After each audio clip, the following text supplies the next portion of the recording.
Sahana Vavatu Sahanau Bhunaktu Sahaviryam Karavavai Tejasvina Vaditamastu Mavidvishavahai.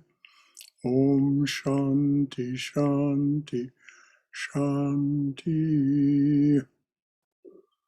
May the Divine Being look over us lovingly as a mother and father.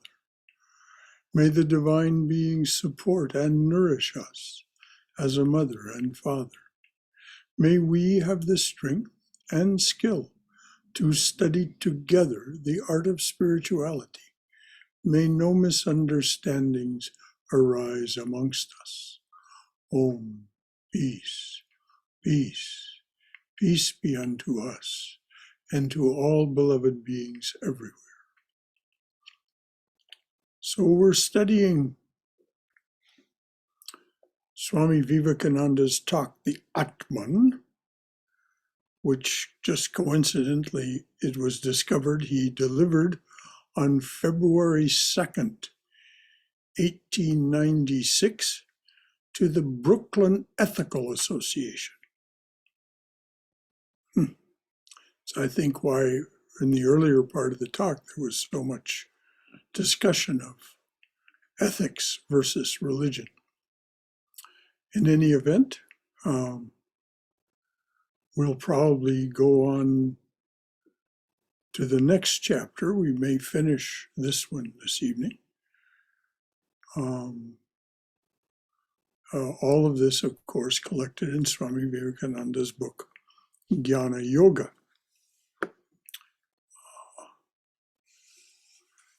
So before we begin, are there any questions or comments that anyone would like to make?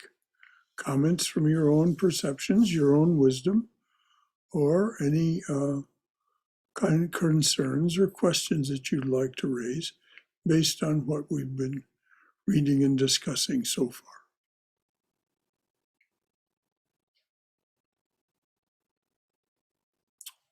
All right, then.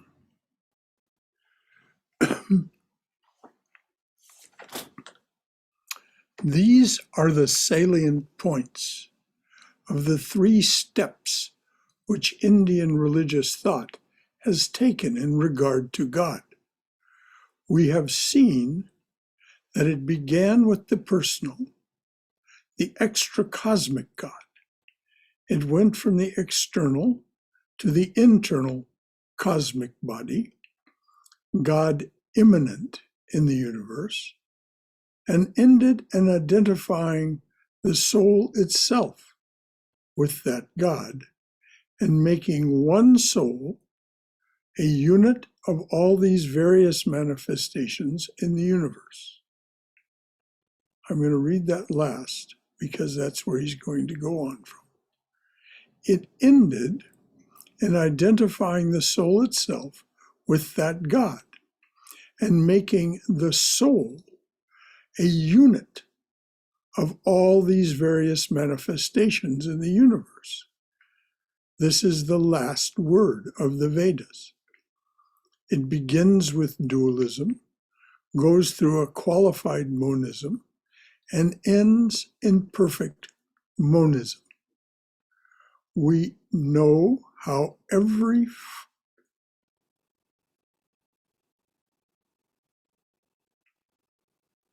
we know how very few in this world can come to the last. We know how very few in this world can come to the last, or even dare believe in it, and fewer still dare act according to it. Yet we know that therein lies the explanation of all ethics, of all morality, and all spirituality in the universe. Why is it that everyone says, do good to others? Where is the explanation? Why is it that all great men have preached the brotherhood of mankind, and greater men, the brotherhood of all lives. Because whether they were conscious of it or not, behind all that, through all their irrational and personal superstitions, was peering forth the eternal light of the self.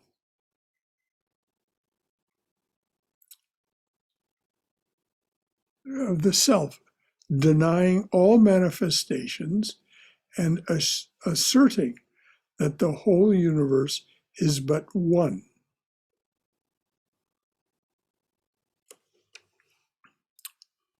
All right. Any question or comment or something from your own experience or wisdom about these three phases of religious thought as expressed by Vivekananda: the dualism, the qualified monism, and the monism, and his challenge to us to believe in monism because it's the only path to true freedom.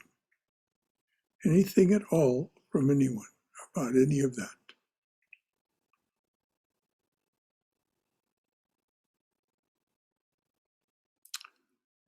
All right.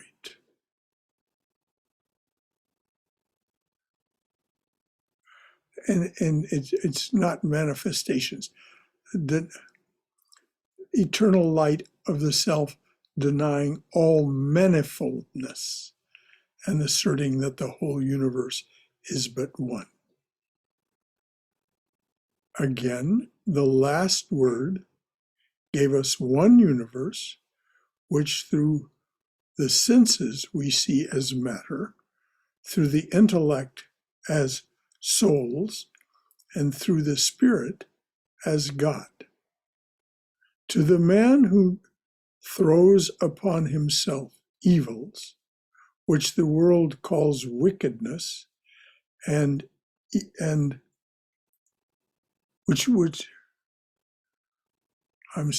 the man who throws upon himself veils, which the world calls wickedness and evil, this very universe will change and become a hideous place.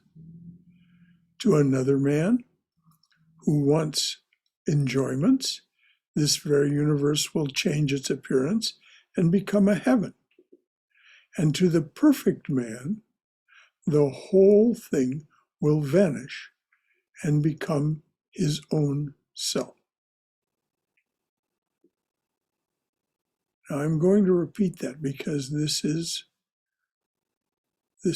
such a key. To the man who throws upon himself veils, in other words, the ignorance. If we clothe ourselves in ignorance, to the person who throws upon himself or herself this ignorance, which the world calls wickedness and evil, this very universe will change and become a hideous place. To another man who wants enjoyment, this very universe will change its appearance and become a heaven. And to the perfect man, the whole thing will vanish and become his own self. So it comes down to, doesn't it, what it is that we're seeking.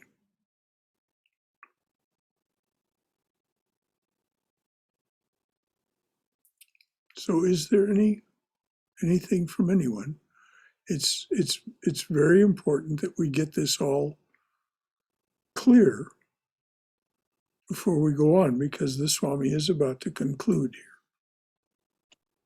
Brother, if somebody constantly focuses that this world is evil, this world is wicked, is the first thing applies to that person? Although it appears that he is very compassionate and he or she is very compassionate and constantly thinks about others, but if they keep on focusing on wickedness and evil, then is it inauspicious?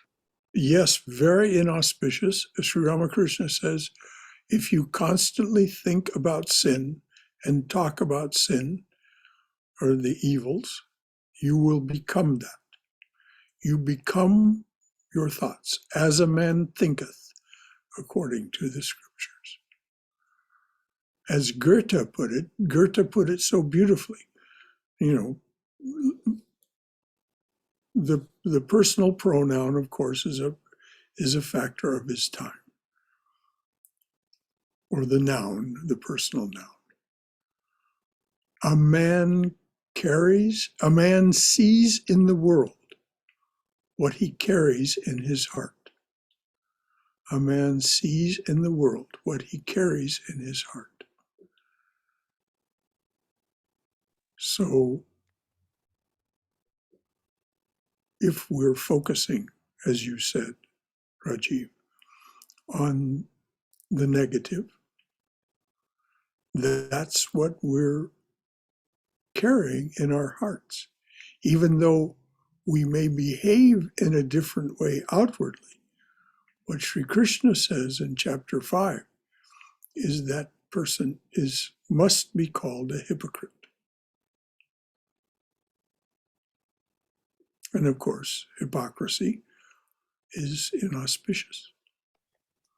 What role does the mind play in that situation? The mind plays all the role.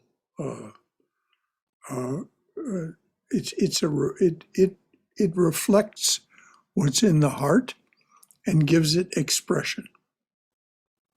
It's actually the tool of the heart. As Einstein said, the left mind, or the linear consciousness of which you were just speaking as the mind. The left mind is the servant. The right mind, or the heart, is the genius. We have created a society that worships the servant and ignores the genius.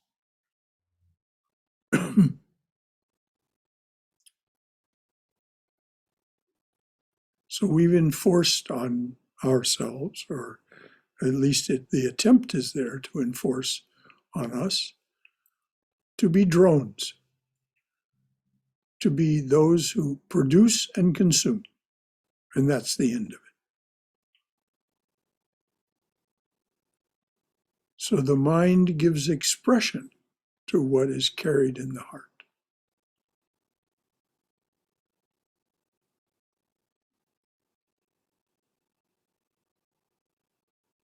Does that answer it, Robert?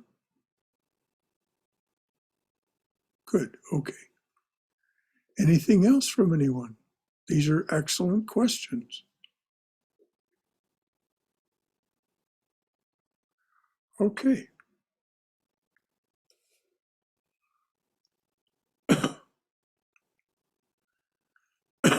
Now, as we'll see, Swamiji is going to describe society. It hasn't changed so very much since 1896. Now, as society exists at the present time, all these three stages are necessary. The one does not deny the other. One is simply the fulfillment of the other. The Advaitist, or the qualified Advaitist, does not say that dualism is wrong. It is a right view, but a lower, and I'll add a limited one. It's not wrong, it is a right view, but a lower or limited one. It is on the way to truth. Therefore, let everybody work out his own vision of this universe according to his own ideas. I'm going to repeat that. Therefore, let everybody work out his own vision of this universe according to his own ideas. And then he gives instruction. Injure none, deny the position of none, take man where he stands, and if you can, lend him a helping hand and put him on a higher platform, but do not injure and do not destroy. Now, what does that say about our competitiveness and our warlike behavior? What does that say about that? It was just as true then as it is now. Europe was just on the brink, just a few years away from World War I, which was so god-awful it destroyed whole generations of young people.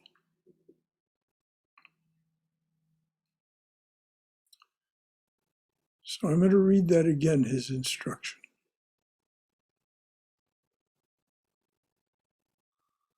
Let everybody work out his own vision of this universe according to his own ideas. And then he says, yet, the yet isn't there, but it's subtext. Yet injure none, deny the position of none. Take man where he stands, and if you can, lend him a helping hand and put him on a higher platform. But do not injure and do not destroy.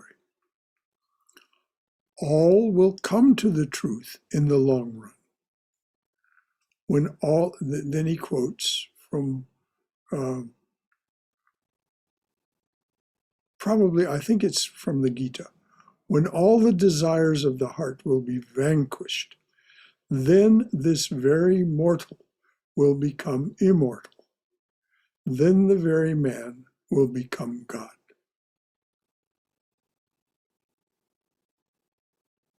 I think that's from one of the earlier chapters, probably chapter 6 of the Gita.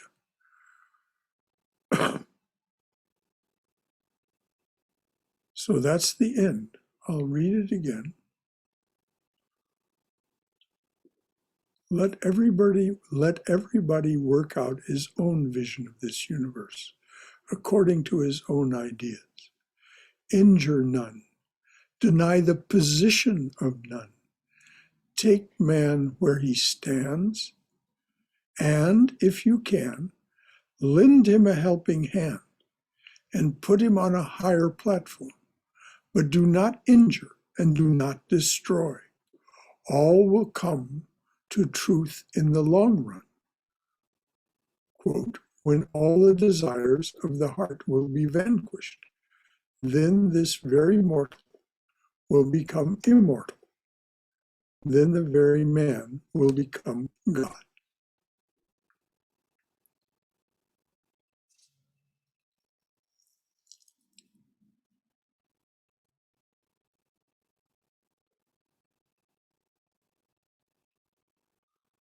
So, Swami Vivekananda, Swamiji, in this talk is being quite forthright that there are lesser positions of the mind, higher positions of the mind, and the highest position of the mind, which then becomes the very soul itself. Because this was being delivered to the Brooklyn Ethical Association, there were reporters in reporters in the audience.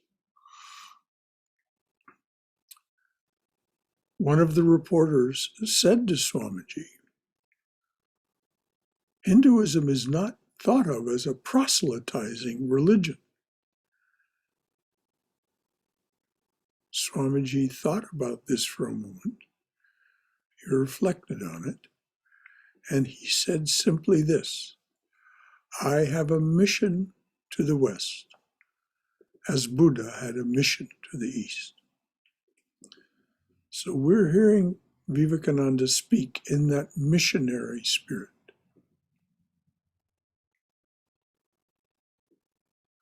So before we go on to the next chapter, it doesn't it doesn't say where it was given, and I don't yet know. But the chapter is titled "The Atman: Its Bondage and Freedom, Delivered in America." It just says "Delivered in America." So before we go on to that next chapter, is there anything at all? I mean, the Swami covered a lot of ground in this chapter on the Atman, comparing Western ideas of how human beings should and might be.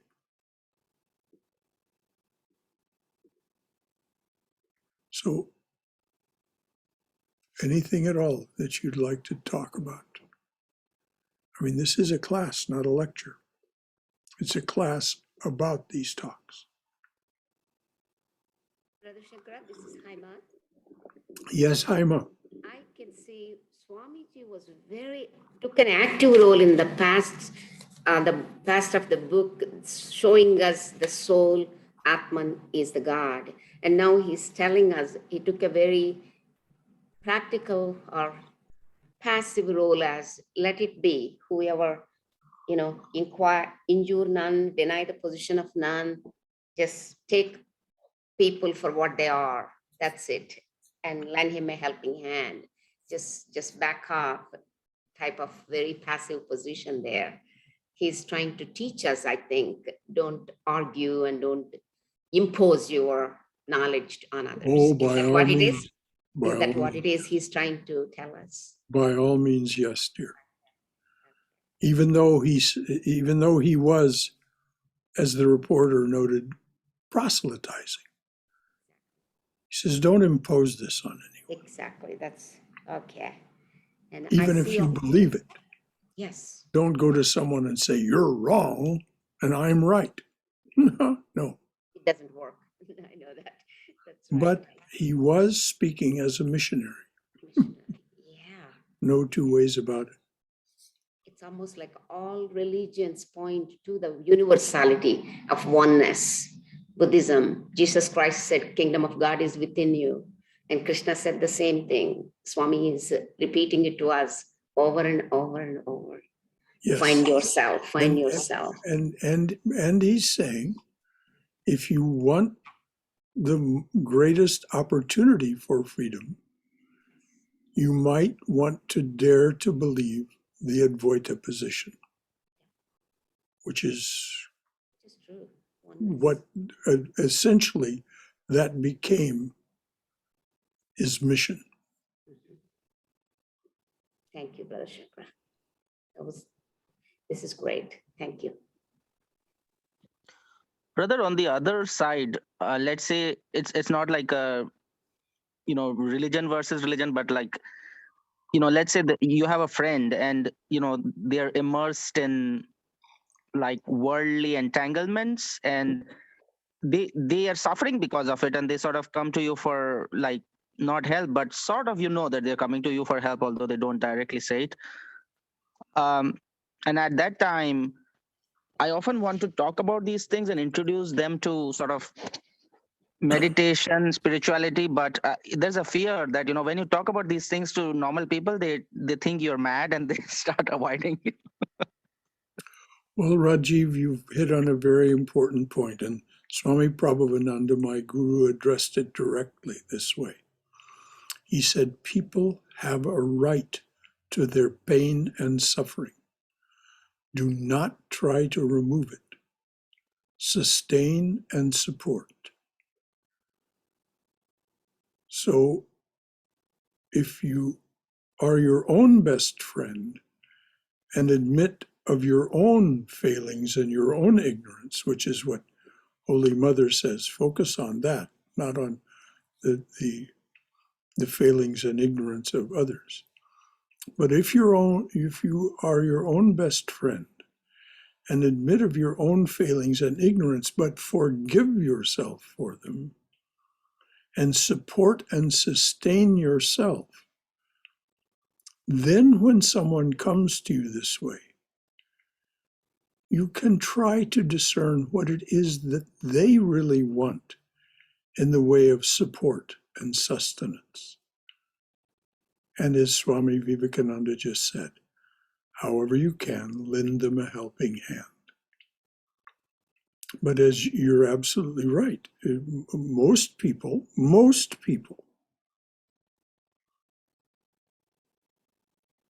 are not ready to hear these ideas. I mean, look how few of us there are here this evening. There's nothing wrong with that. There's everything right with it. There's everything auspicious about it. It isn't as if this class is not. I mean, there are over 660 people who hear about it every week through the newsletter. First of all, only about 40% to 45% of them open the newsletter. So that immediately reduces the 660 plus to something over 300. Of those, how many are here? And these are people who have subscribed to the newsletter. We don't send the newsletter to anyone who has not asked for it. So you make a very important point, Rajiv. Most people are not willing and ready to read it. This is why Swami Vivekananda says, dare to believe this, dare to act upon it, dare to make it the basis of your thought, speech, and action. And that is quite a task to take up for any of us. As you've pointed out to me in some of those lovely emails you've been sending. I haven't had time, Rajiv, because of other things to answer, but thank you very much for what you're sending in the way of emails. Anyone else have anything else to add? Brother Shankara? Yes, dear. Based on what I understood and retained from your talk on peeling the layers of the onion or of the mind, we have collected things in our latent subconscious from the very first manifestation, maybe like whatever it was that we were eons ago. 13.8 billion according to the astrophysicists. Right. And each one of us carries different memories and experiences. So that's why until we, I guess, actually realize the truth, it would be hard to fully know it and then to tell others. So I think the harder we work at understanding ourselves, that seems to be more productive. And also, even at an intellectual level, if we grasp Advaita for a second, it gives so much peace. Yes. Yes. And if you look at my Facebook page for today, you'll find 2 short poems called Tanka that address this exact thing about how we know and then suddenly we don't know. It slips from our grasp. It's like once when you are in one world, you think the other one was an illusion. It's like, if I'm in a very sort of ordinary state of mind, I thought, okay, all that was a dream. Yes, indeed, Rajiv. And if you read the last chapters of the Gospel, the chapters that M wrote about what happened after the Master had his Mahasamadhi, which are primarily concerned Vivekananda, or Narendra, as he was still called in those days, you will see that Narendra himself was hugely struggling with these things. And he had, by that time, he had Nirvikalpa Samadhi by the grace and touch of the Master, and still his rational mind was struggling with these ideas. So this is why I say it is good for us to be our own best friend and forgive ourselves, acknowledge, but forgive ourselves our stumblings, our failings, our ignorance. As Vivekananda says, we fall 1,000 times. We rise 1,001 times. And yes, what you said, Swayam, is apparently true. Vivekananda talks about it very early on in these talks on that are gathered together as the book Jnana Yoga, when he talks about evolution. The fact that everything is the whole of evolution, the whole of what is to be evolved, is contained in the seed. The seed for us was what physicists, astrophysicists called the Big Bang, what Meister Eckhart in 1306 called a bolito, a boiling over within the ground of being. He intuited what we call the Big Bang in 1306. And of course, in Advaita, it's spoken of as Brahman, Shakti, or Maya, giving birth to Hiranyagarbha.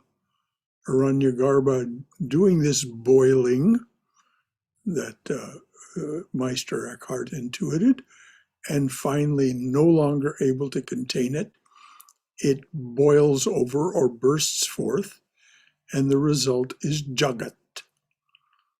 We are part. We are that. And so every one of us contains, and Vivekananda addresses this not only in those talks, but also in his talk, Christ the Messenger, so explicitly. We contain it all and will evolve it all. As he just said, each one of us will come to the full truth. There really, in Vivekananda's mind, by the time he was speaking in 1896, actually, from the time he was speaking in 1895, after his second Nirvikalpa Samadhi at Thousand Island Park. If you read the book Inspired Talks, oh my gosh, you talk about boiling over. He was just boiling over with this knowledge. And this is when that mission began to take shape for him. I must tell these people. He had with him there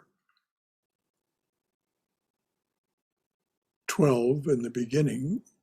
His hostess, Mary Dutcher, actually left. She wasn't able to take the intensity. But he was giving these people, and those talks were transcribed.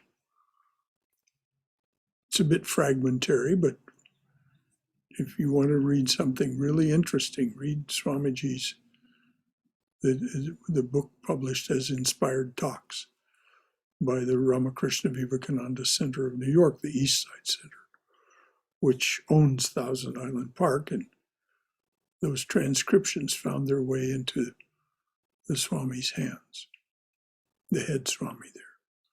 And he published them as that book.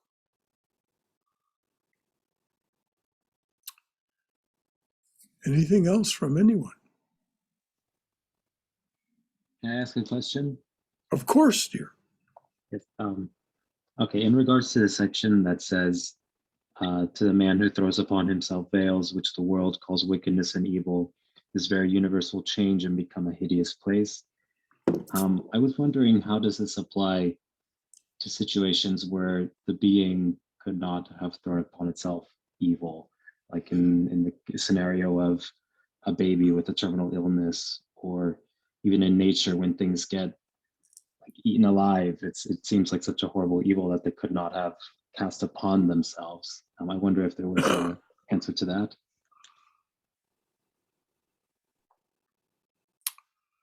Let's address the baby. All right, I'll use my own experience. If it were not for the invention of the oxygen tent, I would have died when I was 6 weeks old, because I was born with a very serious respiratory disability.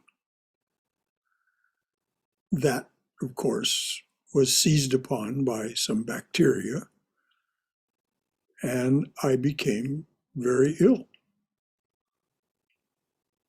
Now, the explanation for this, I would have died if there had not been an oxygen tent. My grandmother made this very clear to me.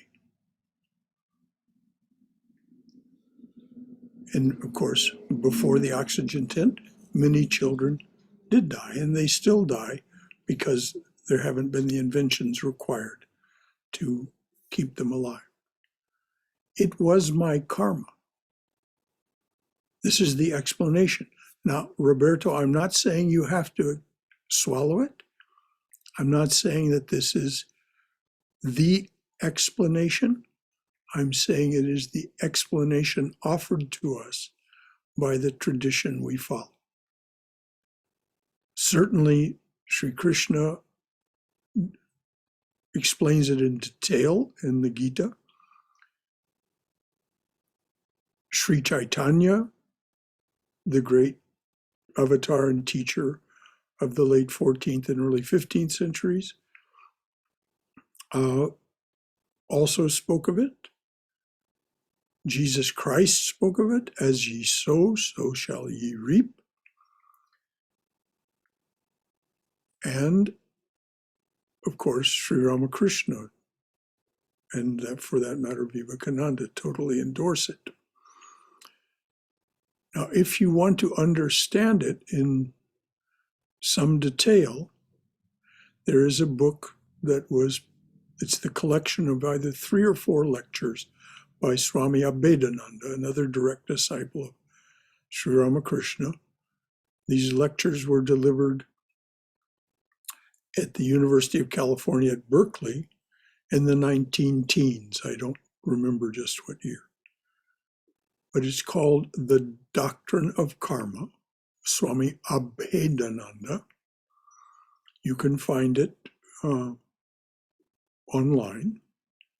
We don't stock it in this bookshop. The Doctrine of Karma, and he explains very, very thoroughly this doctrine of karma.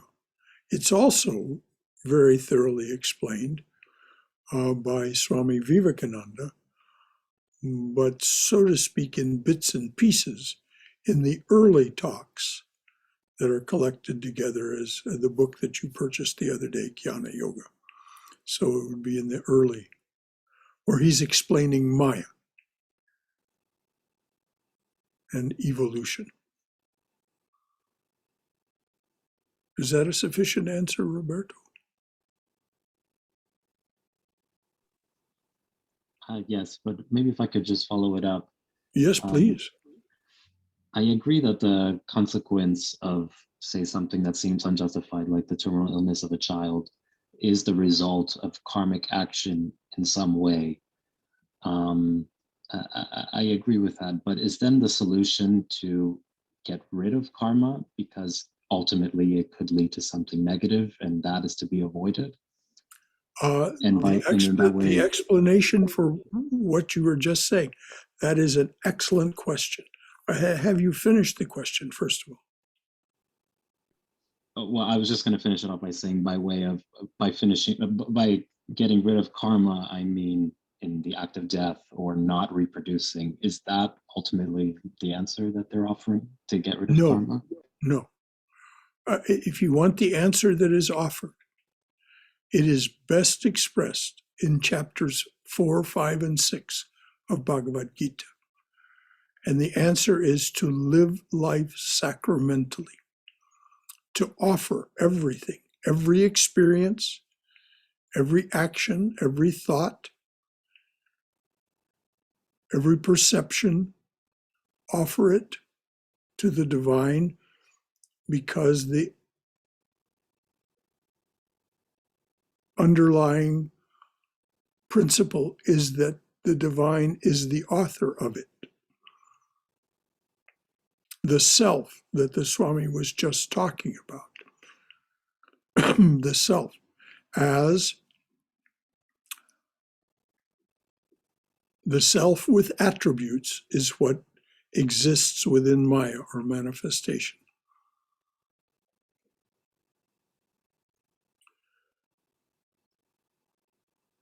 Vivekananda explains, as I said early in this series of talks, where he's talking about Maya, that there is absolutely no possible way that manifestation can exist. And he goes into some great detail of explanation. There is no possible way that universe or manifestation can exist without the dark as well as the bright. So there will be evil.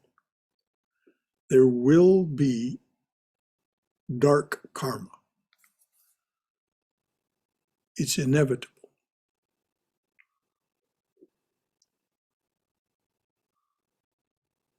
Are we getting there? Yes, thank you. And I know, Roberto, it's not a satisfactory answer. There is no satisfactory answer. Sri Ramakrishna said, the only way that you will ever come to peace about this is to get into the neighborhood of God. And then he says, and by that he means the inner courts of the palace of the kingdom. Get into the neighborhood of God. And then all these questions and paradoxes resolve. And this is also the testimony of the great Christian saints, the great Sufi saints, the great Hindu saints. And you will find those testimonies in a book called Love Poems from God, where they all address these issues.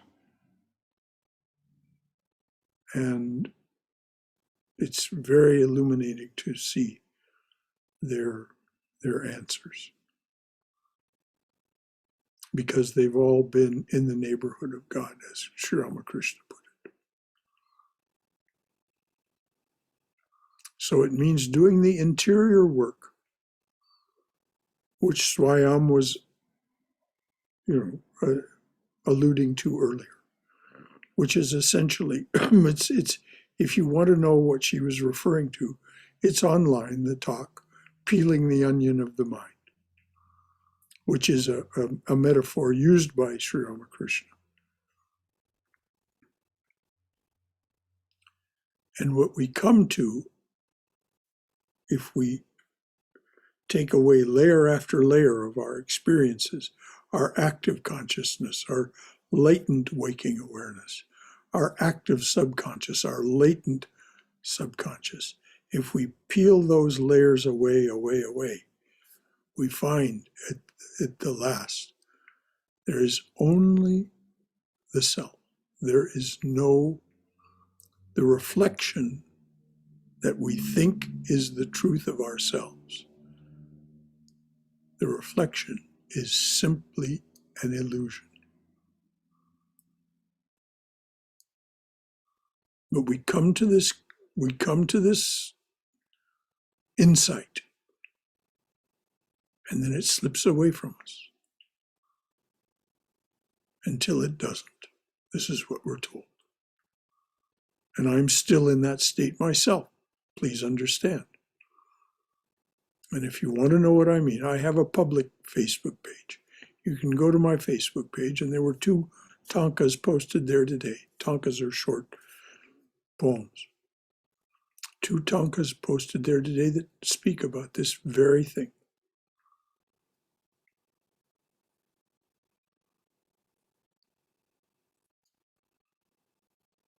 There's also a little message from the Academy of Compassion that says, dark energy, that's coffee. Dark matter, chocolate. Problem solved. For those of you who wonder about dark energy and dark matter. That's a joke.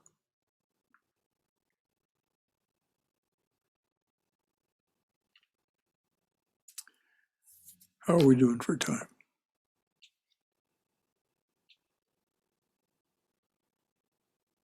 It says here it's 8:52. Anything else from anyone?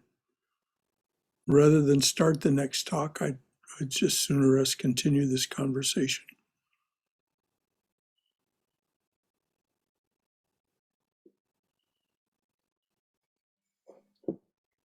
Brother Shankara? Yes. When we get to this part about talking of good and evil and oneness, kind of like you were explaining to Roberto, I kind of go down 2 paths. One is that to believe in it all being one, the divine has to be equally parts good and evil. And the other part is the old saying about the man who had all these trials and tribulations and everything was made be, because everything that your perspective of everything that happens to you is today it might be evil, but say it saves you from going to war, then maybe that thing that happened to you today was actually good. So it's maybe about the perspective. I don't know. I kind of go down one week. I feel like, the maybe story. And then the next week I think, oh, maybe the divine has to be equally parts good and evil. And I kind of go with, Oh boy, do I get it, Dennis. Yes. And if you can sustain each of those ideas, those competing ideas for a week, you're doing great. You know, it comes by the hour or even by the moment sometimes. Right. You know, St. Thomas Aquinas said to God, I want to embrace all of you. And God said, oh, give me a break. If I revealed myself fully, you'd run away. And Aquinas persists. And God said, well, I have a hideous blemish on my body. It is all the darkness and evil in the world. Can you kiss that? And Aquinas says, I will try, beloved. I will try. So this is what I mean when I say these great saints have addressed these ideas. There is a hideous blemish on the body of the universe.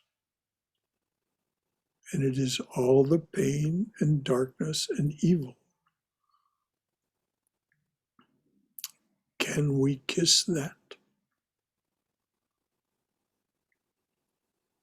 Apparently, until we can, until we have no aversion as well as no attraction,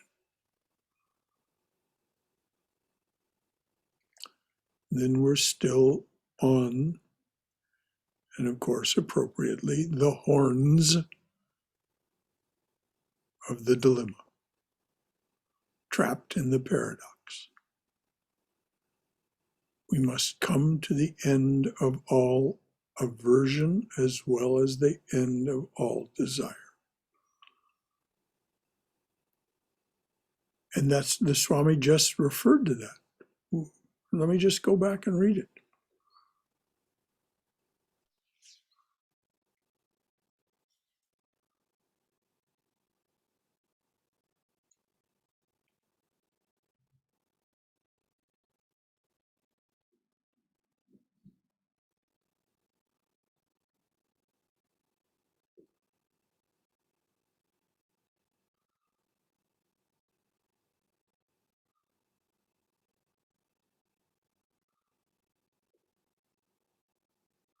Well, does anyone else have the book and can they find it? It's hard for me to find it because of my vision.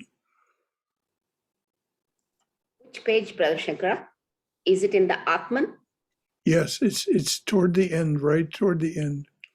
Okay, the last two paragraphs, or? No, dear, I don't know. If I knew, I would read it. Okay. Okay.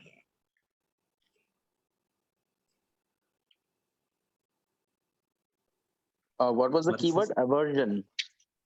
Well, that coming to the end of all desires.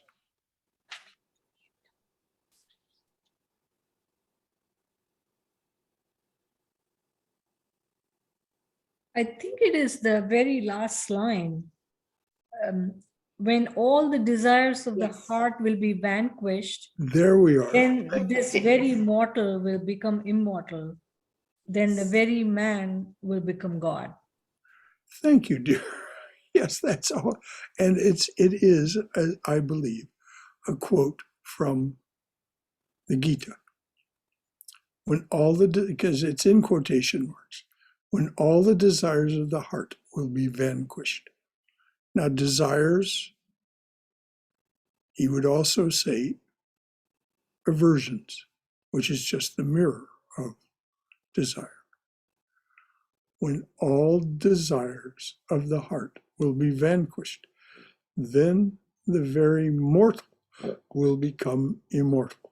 Then the very man will become God.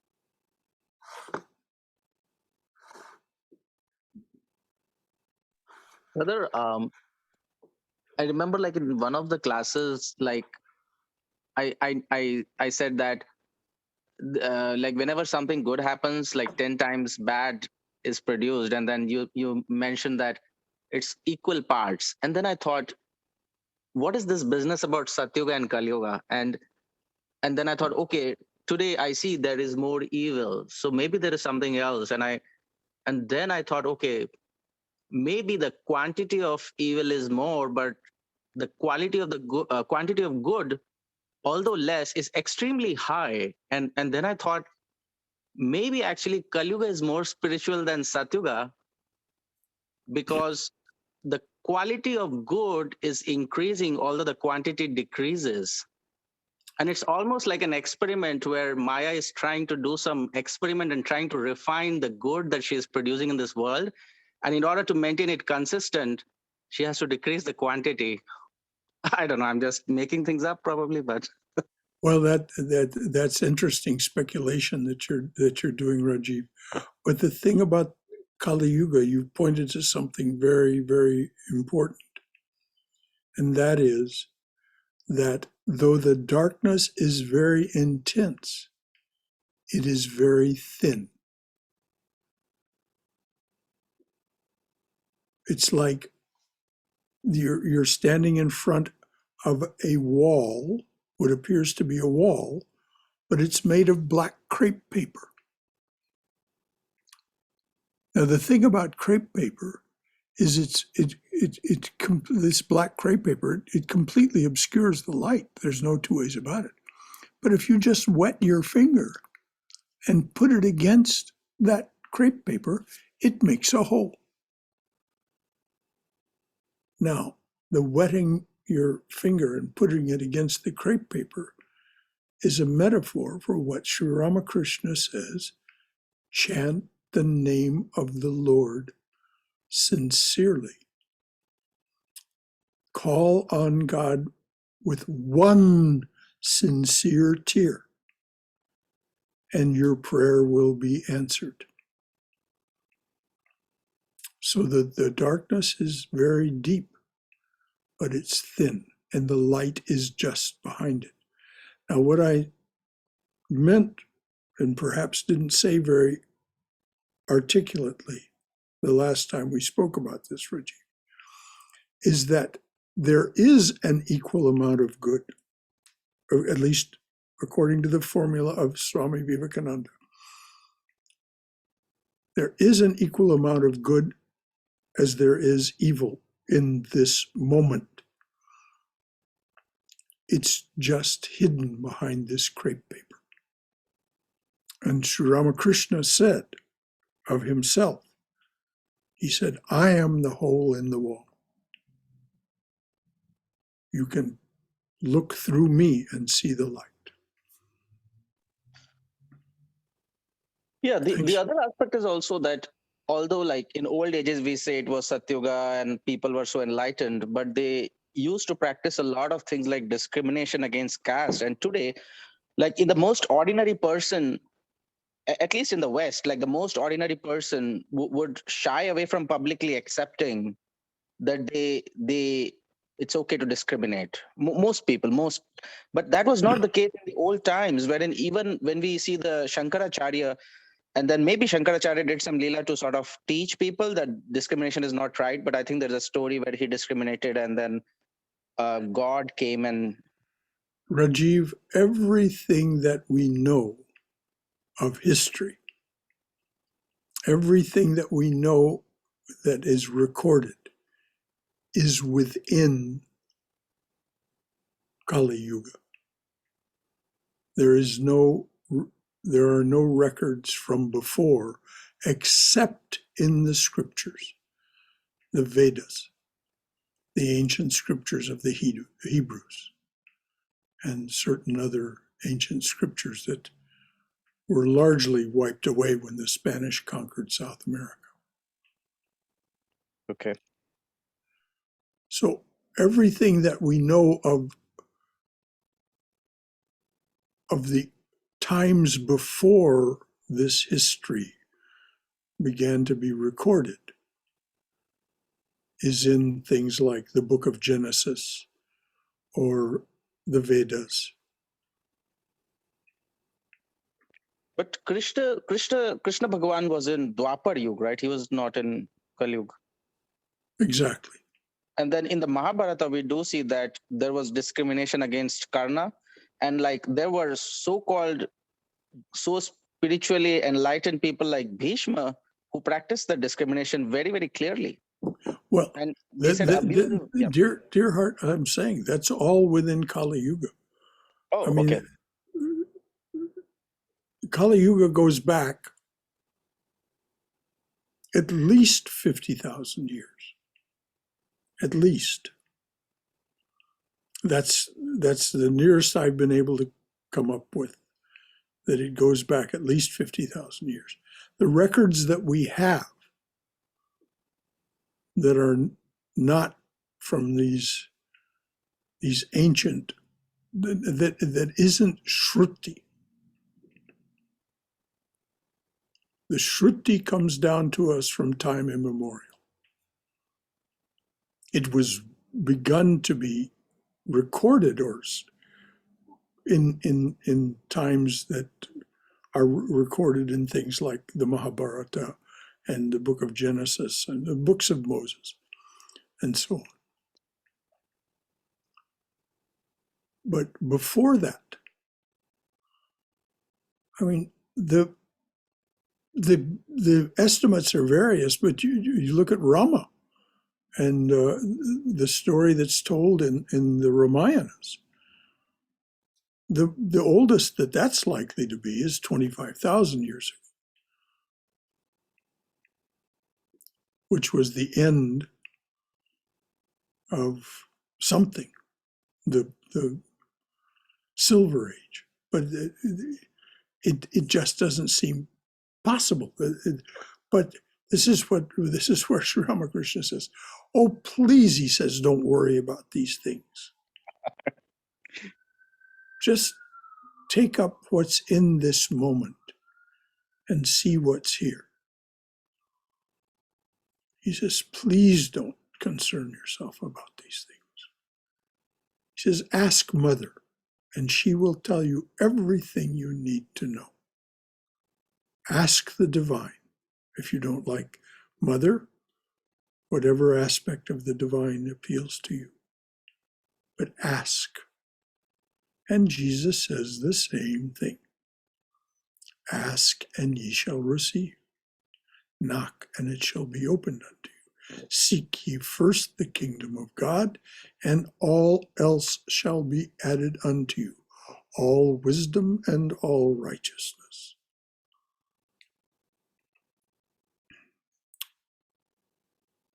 So, we can we can chase our tails about all of these details for as long as we like. Nothing wrong with it per se, just kind of a waste of time. Yeah. Anything else, dears? It's now after 9 o'clock. Next week, we'll take up the Atman, its bondage and freedom, which I think is largely a recapitulation of what we've just studied, but it won't hurt to go over it again as heard in this talk. Anything else from anyone? All right, dears. Oh, dearly beloved, a flower at your feet for each one who comes to your open door. A flower at your feet for each one who stands by your open door and says, "Come to me, come to me," offering to break this world's chain that binds us down to ignorance, suffering, and death. A flower at your feet for each one who takes the path that you have struck through this, your jungle world. Om, Amen. Shanti, Shanti, Shanti. Peace, peace, peace be unto us and to all beings everywhere. Om Tat Sat. Jai Shri Guru Maharaj Ki Jai. Durga, Durga, Durga. May we be safe. May we be healthy. May we be cheerful. May we have peace of mind. May we go forward in the loving and protective embrace of the Divine Being as our Mother and Father. Any final thought from anyone? All right, Just a super dears. quick question. I think you Yes. mentioned there was going to be a guest about quantum mechanics or something. Did that already happen? I'm sorry, please say it again. You mentioned, I think, that there was going to be a special guest that was about quantum mechanics. Has that happened yet?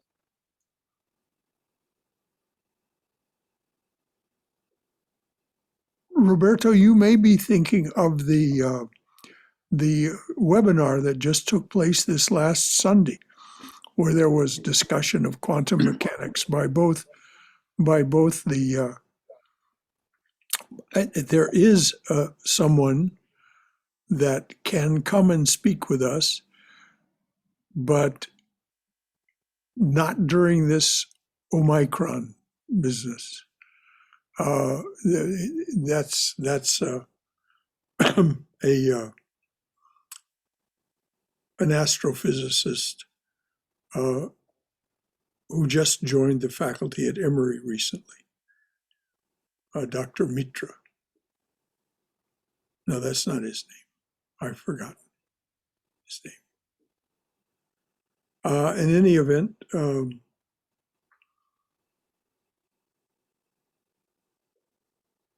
if you want to know more about quantum mechanics, two things. Richard Feynman, go to the YouTube videos about Richard Feynman, and go to a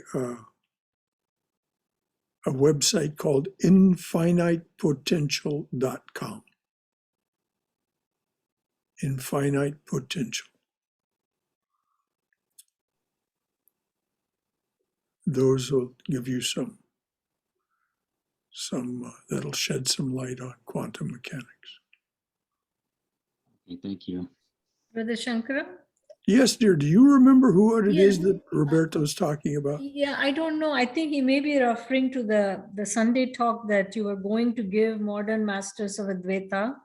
At Oh, that time, yes. you had mentioned that somebody will be coming, but then that Yes. happened. But that special guest is not someone who's coming to visit us. Thank you, Swayam.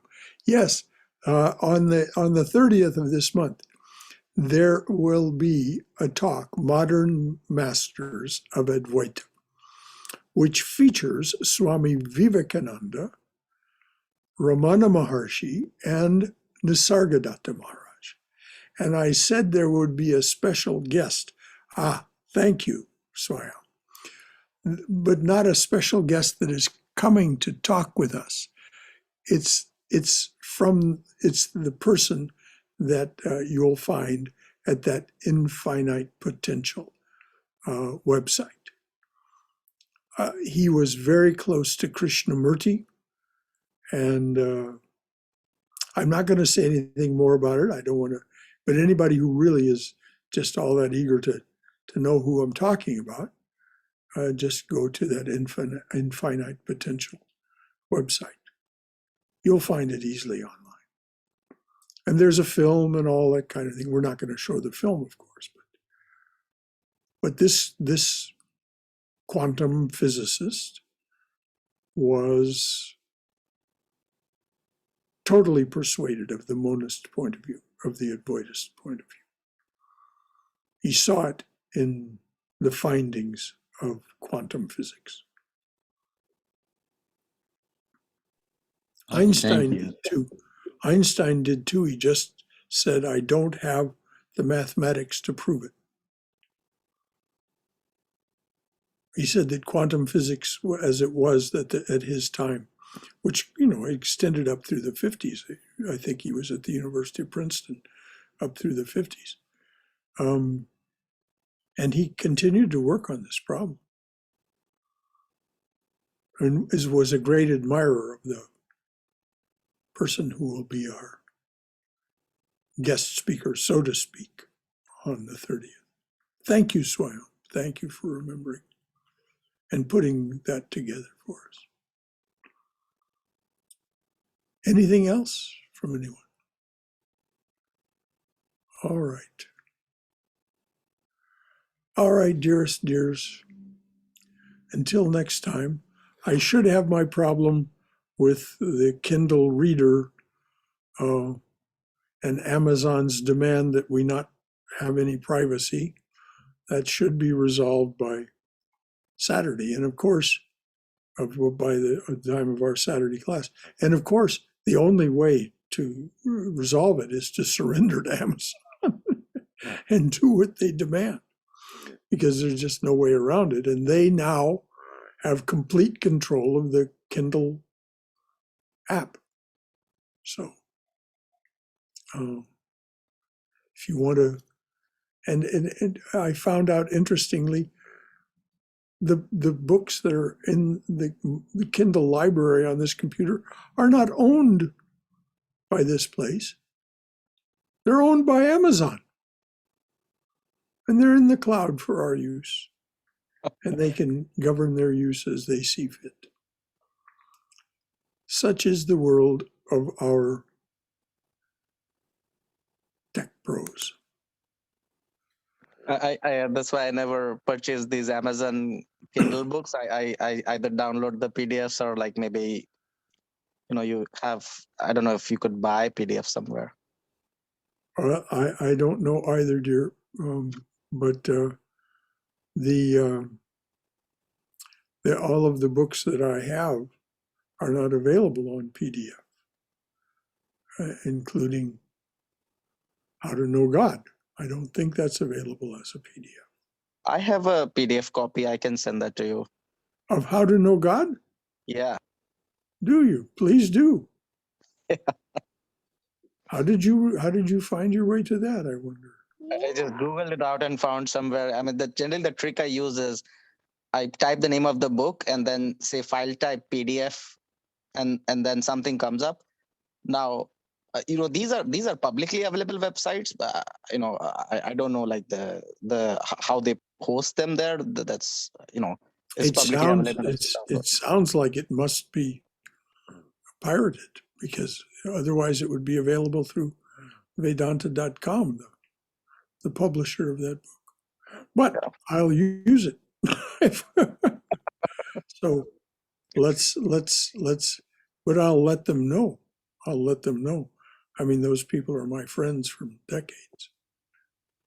It's a Hollywood. Vedanta.com is part of the Hollywood, the Vedanta Society of Southern California.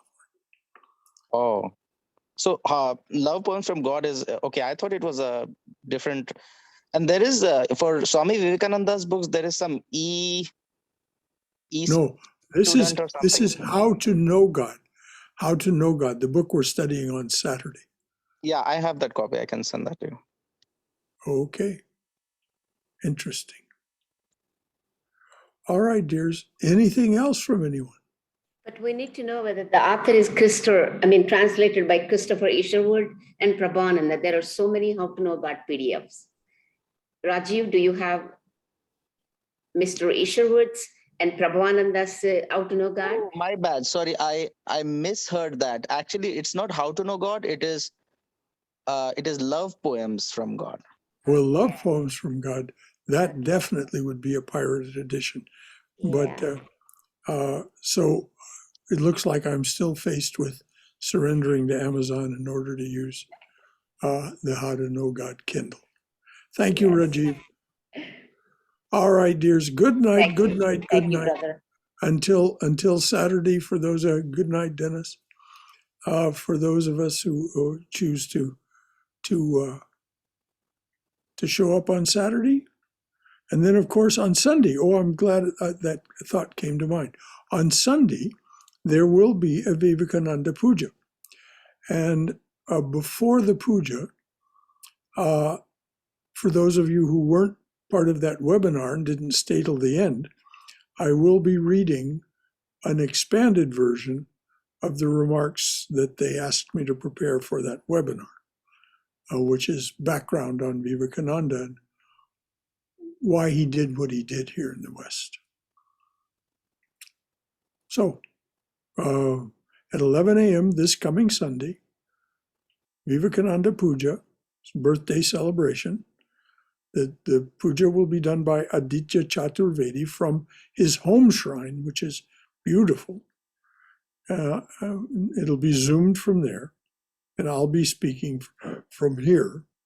And also, there will be a song featured Jai Vivekananda, which is by John Schlink, which is worth the price of admission all by itself.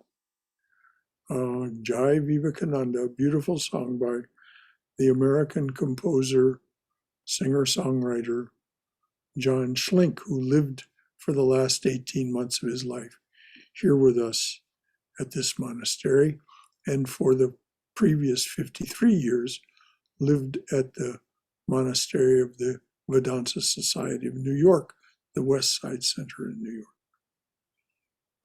So this was quite a remarkable man, and his song, Jai Vivekananda, will be played after the remarks that I mentioned that I would read, and then we'll have the puja by Aditya. And it's just so sad we can't get together in person, but namaste. Until then, dears. Brother, I actually sent you how to know God as well. It's a copy which is there are some notes. It looks like it's like a dirty scan. I mean, but you'll be able to read it. Okay, dear. A dirty scan. Oh my. It's clearly a pirated PDF. Yeah. It's like somebody just took the book and scanned it on their machine and uploaded it. Yeah. Okay, well, thank you, dear. Talk with you soon. Good night. Good night.